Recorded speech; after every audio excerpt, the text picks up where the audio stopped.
Episode में हमने देखा था कि सावचेन और ब्लैकी फ्रेंडली फाइट कर रहे थे और इस फाइट में सावचेन ने ब्लैकी को डिफीट कर दिया था और अब सावचेन ब्लैकी के बारे में सोच ही रहा होता है कि तभी उसका कम्युनिकेशन डिवाइस बचता है और अब उस मैसेज को देखने के बाद सावचेन सीधे ब्लैकी के पास जाता है और कहता है कि चलो ये अभी सोने का वक्त नहीं है, हमें आज एक और जरूरी काम निपटाना है। और अब सीन चेंज होता है और हम वांग फैमिली के रेसिडेंट को देखते हैं जहाँ पर वांग यान के मास्टर के सामने उनके पिताजी झुके हुए होते हैं और फिर वांग यान के पिताजी उन्हें ग्रीट करते हुए कहते हैं कि हमने कभी सोचा नहीं था कि आप हमसे मिलने आएंगे। अब वो मास्टर कहते हैं कि क्या अगर मैं तुमसे यहाँ मिलने आया तो तुम्हें अच्छा नहीं लगा? अब वांग यान के पिताजी कहते हैं कि नहीं, ऐसी कोई बात नहीं है, ये तो हमारा सौभाग्य है कि आप हमसे यहाँ पे मिलने आए। अब वो मास्टर कहते हैं कि यहाँ पे मैं तुमसे कुछ जरूरी मैटर्स में बात करने आया हूँ और इन दिनों वांग फैमिली वही करेगी जो कि मैं कहूँगा। जिस पर वांग यान के पिताजी कहते हैं कि आपने हमेशा हमारे फैमिली के बारे में अच्छा ही सोचा है, तो आपकी आज्ञा मानना तो हमारे लिए और भी अच्छी बात है। तब वो मास्टर कहते हैं कि मुझे वांग फैमिली के कुछ मैन पावर्स की जरूरत है और अभी के अभी तुम उन कल्टिवेटर्स को यहाँ पे आने का ऑर्डर दो जो कि कॉम्बिनेशन रिलम के 6 लेवल तक पहुँच चुके हैं। जिस पर वांग यान के पिताजी काफी ज्यादा हैरान होते हुए कहते हैं कि क्या सभी को बुलाना है?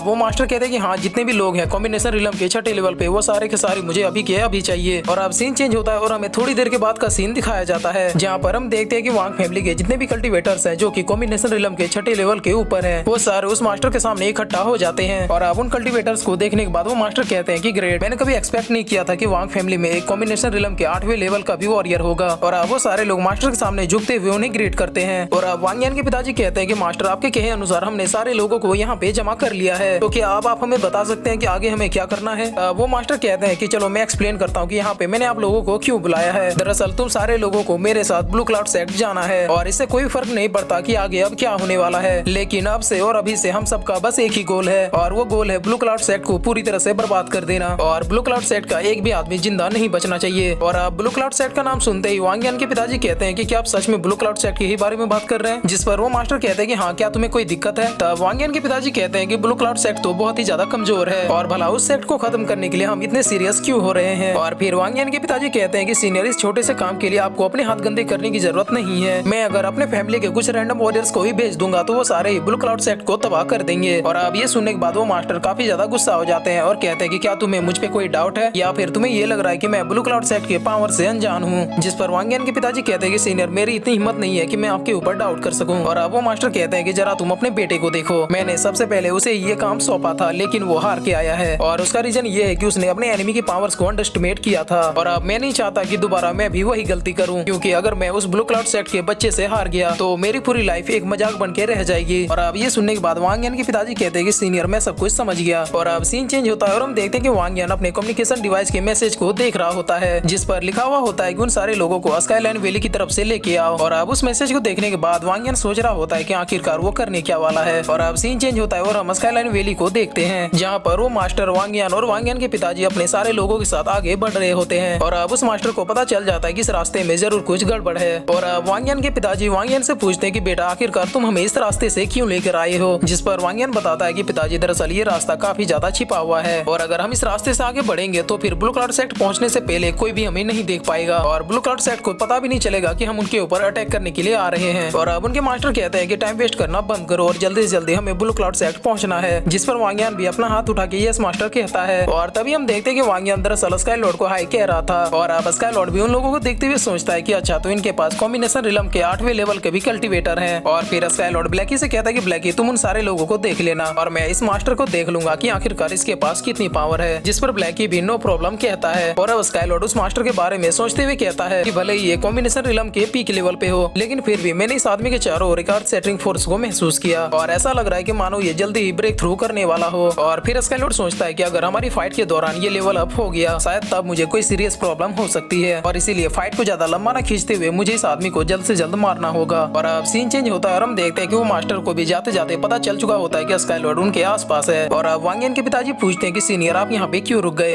वो मास्टर कहता है कि हम जिसे मारने के लिए जा रहे थे ऑलरेडी वो यहाँ पे पहुंच चुका है। और वो मास्टर जैसे ही स्काई लॉर्ड को देखते हैं वो कहते हैं कि इस बच्चे की आंखों से तो टेरिफाइंग थंडर पावर्स निकल रही है। और फिर जैसे ही वो ब्लैकी को देखते हैं उन्हें भी पता चल जाता है कि ये कोई नॉर्मल बीस्ट नहीं है। और वो मास्टर चिल्लाते हुए कहते हैं कि स्काई लॉर्ड, जब तुम यहाँ पे आ ही गए हो तो फिर ऊंचाइयों में क्या कर रहे हो? और अब सारे वॉरियर्स भी स्काई लॉर्ड की तरफ देखने लगते हैं। और अब उस मास्टर की बात सुनते ही स्काई लॉर्ड भी एकदम धमाकेदार एंट्री के साथ उन लोगों के सामने आ जाता है। और अब स्काई लॉर्ड आगे बढ़ते हुए कहता है कि ये बात तो बहुत ही ज्यादा इंप्रेसिव है कि तुमने मुझे नोटिस कर लिया। और अब वो मास्टर भी कहता है कि मेरे ख्याल से हम लोगों के बीच ही कोई गद्दार छिपा है और ये मैं पूरे दावे के साथ कह सकता हूँ कि वो मेरा डिसाइपल वांग यान है। जिस पर स्काई लॉर्ड अपने स्टाइल में जवाब देते हुए कहता है कि हाँ, तुमने बिल्कुल सही कहा, तो तुम इतने भी स्टूपिड नहीं हो जितने की दिखते हो। और अब वांगयान का मास्टर वांगयान की तरफ मुड़ते हुए कहता है कि बच्चे तुम्हें क्या लगा था कि तुम मुझे इन तरीकों से बेवकूफ बना दोगे। और अब वो मास्टर स्काईलॉर्ड से कहता है कि तुम बहुत ही ज्यादा ओवर कॉन्फिडेंस हो और तुम्हें लगता है कि तुम और तुम्हारा ये डॉगी मिलकर मुझे रोक सकता है। जिस पर स्काईलॉर्ड कहता है कि हमने कब कहा कि हम तुम्हें रोकने वाले हैं, हम तो तुम्हें जान से खत्म करने वाले हैं। और अब इतना सुनकर वो मास्टर कहता है कि बच्चे तुम बहुत ही ज्यादा एरोगेंट हो, लेकिन जब तुमने मुझे मारने का डिसाइड कर ही लिया है तो फिर तुम मुझे दिखाओ कि आखिरकार तुम मुझे कैसे मारोगे। और फिर वो मास्टर अपने वॉरियर्स को ऑर्डर देते हैं कि मैं स्काईलॉर्ड से भिड़ता हूँ और तुम सब मिलकर इस डॉगी को संभालो। जिस पर सारे वॉरियर्स भी हाँ कहते हैं। और वांगयान के पिताजी काफी ज्यादा कंफ्यूज थे क्योंकि उन्होंने अपनी पूरी लाइफ में पहली बार देखा था कि कोई वॉरियर उनसे लड़ने के लिए अकेला बस एक पपी को लेके आया था। और अब वांगयान ब्लैकी को देखते हुए कहता है कि ये डॉगी तो दिन प्रतिदिन और भी ज्यादा स्ट्रॉन्गर होते जा रहा है। और अब हम देखते हैं कि वो मास्टर ही सबसे पहले स्काईलॉर्ड के ऊपर अपना एक अटैक करता है और उस अटैक को रोकते हुए स्काईलॉर्ड कहता है कि नॉट बैड। और फिर ऐसे इन दोनों की फाइट शुरू हो जाती है। और इधर हम ब्लैकी को देखते हैं जो कि अपने ट्रू फॉर्म में आ चुका होता है। और अब ब्लैकी के ट्रू फॉर्म को देखने के बाद सारे गार्ड भी कहते हैं कि ये बीस्ट तो बहुत ही ज्यादा पावरफुल है। और अब हम देखते हैं कि ब्लैकी अपने पावर की मदद से वहाँ पर एक बहुत ही बड़ी एनर्जी बीम बनाने लगता है और उस अटैक को सीधे उन गार्ड्स की तरफ दे मारता है। और अब सारे गार्ड्स भी ब्लैकी के अटैक से बचते हुए सीधे उसके ऊपर हमला करना शुरू कर देते हैं। लेकिन भला इन छोटे मोटे अटैक से ब्लैकी का क्या ही होने वाला था। ब्लैकी के बस एक बार रॉर करने से ही सारे गार्ड जमीन पे गिर जाते हैं। और अब इधर हम मास्टर और स्काईलॉर्ड की लड़ाई को देखते हैं जहाँ पर वो मास्टर अर्थ लेवल की 8वीं क्लास की स्किल का यूज करता है जिसका नाम मीटियोर पाल्म था। और उस मास्टर के इस अटैक को देखने के बाद स्काईलॉर्ड कहता है कि ये कितना बोरिंग है। और ये कहते ही स्काईलॉर्ड उस मास्टर के अटैक को बस अपने एवरेज पंच से ही रोक लेता है। और अब ये देखने के बाद वो मास्टर कहता है कि अगर एक अर्थ लेवल के 8 क्लास का स्किल भी तुम्हारा कुछ नहीं बिगाड़ पाता है तो इसका मतलब ये है कि तुम सच में बहुत ही ज्यादा पावरफुल हो। और फिर इसी के साथ ये एपिसोड यहीं पे खत्म हो जाता है।